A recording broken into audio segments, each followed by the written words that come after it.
session. You may be seated. Thomas Stephen Wopat. Tom Wopat.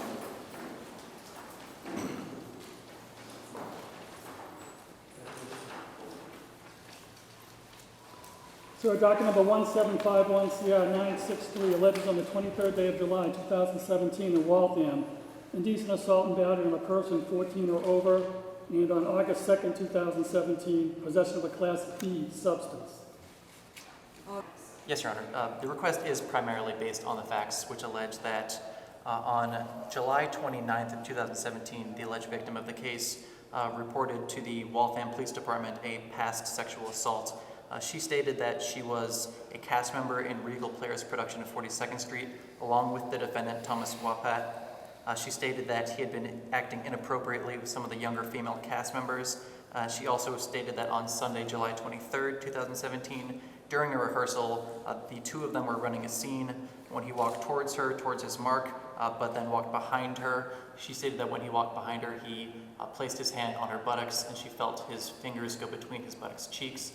She stated that he did not say anything when this happened, which led her to believe that this was not an accident, was an intentional act. She stated that she was shocked and surprised and that the incident made her feel uncomfortable and uneasy.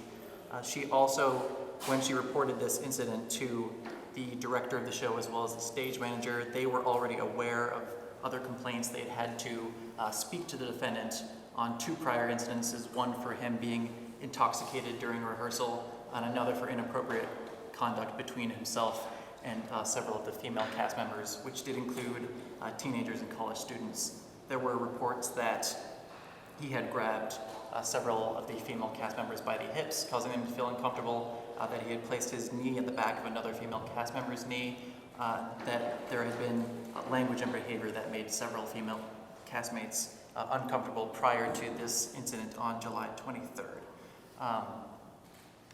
The officers then applied for a warrant based on the fact that the defendant was in New York. When they learned that he was going to be in Waltham again, that was on August 2nd, they did respond to the production site where they knew the defendant would be to serve that warrant. They saw him get into his motor vehicle. They then effectuated a stop.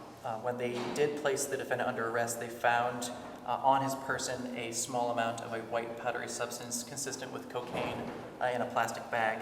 They then conducted a further inventory search of his motor vehicle and found a larger plastic sandwich bag filled with a larger amount of a white powdery substance consistent with cocaine. They did speak to the defendant after giving him Miranda warnings. He did state that, he first denied touching anyone. However, he relayed an incident where at one time he was seated and one of the girls walked by him and he lightly touched her hip and said to her, quote, "I like the way you work." He said that he flirts with coworkers, but nothing that he did he considered inappropriate. When asked about the cocaine in his vehicle and on his person, he stated that he bought cocaine in New York and that he buys cocaine in large quantities and uses it over time. The reasons for the $1,000 cash bail include the nature and circumstances of the offense charged, which is serious in nature, and has a maximum penalty of 5 years in state prison or 2.5 years in the House of Correction.